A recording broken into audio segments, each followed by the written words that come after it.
Latest updates ఎప్పటికప్పుడు పొందడానికి studio one plus WhatsApp channel ని ఫాలో అవ్వండి. లింక్ డిస్క్రిప్షన్ లో ఉంది.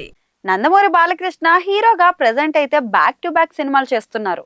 అఖండ, వీరసింహారెడ్డి, భగవంత్ కేసరి, డాక్ మహారాజ్ సినిమాలతో విజయాలను సొంతం చేసుకున్న బాలయ్య అఖండ 2 సినిమాతో ప్రేక్షకుల ముందుకొచ్చేందుకు రెడీ అవుతున్నారు. బాక్స్ ఆఫీస్ వద్ద భారీ విజయాన్ని సొంతం చేసుకున్న అఖండకి సీక్వెల్ గా రాబోతున్న సినిమా కావడంతో అఖండ 2 పై అంచనాలు భారీగా ఉన్నాయి. బోయపాటి శ్రీను ప్రస్తుతం ఏ మాత్రం విశ్రాంతి లేకుండా సినిమాను రూపొందించే పనులు అయితే ఉన్నారు. అత్యధిక బడ్జెట్ తో రేర్ లొకేషన్స్ లో అఖండ 2 సినిమా షూటింగ్ అయితే జరుగుతుంది. ప్రెజెంట్ అఖండ 2 కంటే బాలకృష్ణ నటించిన ఆదిత్య 369 సినిమా గురించి ఎక్కువ చర్చ జరుగుతుంది. లెజెండరీ డైరెక్టర్ సంగీతం శ్రీనివాసరావు దర్శకత్వంలో వచ్చిన ఆదిత్య 369 సినిమా ఏప్రిల్ 4న రిలీజ్ కాబోతుంది. ఈ మధ్య కాలంలో స్టార్ హీరోల సినిమాలు రిలీజ్ అనేది చాలా కామన్ విషయం. అయితే రిలీజ్ సినిమాకు భారీ ఎత్తున మీడియా సమావేశం ఏర్పాటు చేయడం, ప్రీ రిలీజ్ ఈవెంట్ తరహాలో సినీ ప్రముఖులను సైతం ఆహ్వానించడం అనేది ఈ సినిమాకి చెల్లింది. బాలకృష్ణ ఈసారి రిలీజ్ విషయంలో చాలా ఆసక్తిగా ఉన్నట్లు తెలుస్తోంది.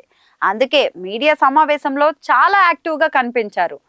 రిలీజ్ తో ఖచ్చితంగా ప్రేక్షకులను అలరించబోతున్నట్లుగా బాలకృష్ణ ధీమాను అయితే వ్యక్తం చేయడంతో పాటు ఫ్యూచర్ మూవీస్ పై ఆసక్తికర వ్యాఖ్యలు కూడా చేశారు. ముఖ్యంగా ఆదిత్య 369 సీక్వెల్ విషయంపై బాలకృష్ణ గత 2-3 సంవత్సరాలుగా సిన్సియర్ గా వర్క్ చేస్తున్నట్లు సమాచారం. స్క్రిప్ట్ ను స్వయంగా రెడీ చేయడంతో పాటు ప్రముఖ రచయితలతో కలిసి ప్రెజెంట్ ఫైనల్ వెర్షన్ ను రెడీ చేస్తున్నారని సమాచారం అందుతోంది. తాజాగా Aditya 369 cinema pre release event లో బాలకృష్ణ మాట్లాడుతూ ఖచ్చితంగా సీక్వెల్ చేస్తానంటూ చెప్పుకొచ్చారు. ప్రెజెంట్ అయితే బాలకృష్ణ ఉన్న జోష్ నేపథ్యంలో సీక్వెల్ చేయడం పెద్ద కష్టమేం కాదు. దాన్ని మార్కెట్ చేయడం అంతకంటే పెద్ద కష్టం కాదు. ప్రెజెంట్ బాలకృష్ణ చేస్తున్న సినిమాలు పూర్తయితే సీక్వెల్ ను మొదలు పెట్టే అవకాశాలు ఉన్నట్లు తెలుస్తోంది. ఇప్పటి వరకు బాలకృష్ణ ఎన్నో జోనర్లలో సినిమాలు చేశారు.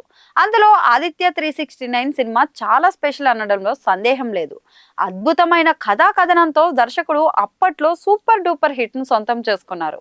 ఆ స్థాయి విజయాన్ని సొంతం చేసుకోవాలి అంటే ఖచ్చితంగా సీక్వెల్ కథను టైం ట్రావెల్ కాన్సెప్ట్ లోనే నడిపించాల్సి ఉంటుంది.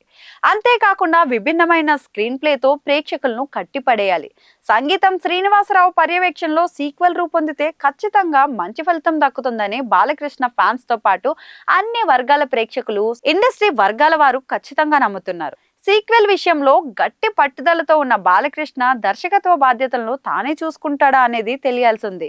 మరి ఆ మధ్య 369 సినిమాకు సీక్వెల్ గా రూపొందితే మోక్షజ్ఞ కీలక పాత్రలో నటించే అవకాశాలు ఉన్నాయనే వార్తలు కూడా వచ్చాయి. ఆ తర్వాత పెద్దగా ఆ విషయంపై చర్చ జరగలేదు.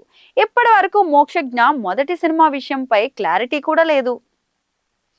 ఆదిత్య 369 సీక్వెల్ తో ఒకవేళ మోక్షజ్ఞ ఎంట్రీ ఇస్తే బెస్ట్ చాయిస్ అవుతుందని కొందరు అంటున్నారు. మరి బాలకృష్ణ ఆలోచన ఏంటి అనేది చూడాలి.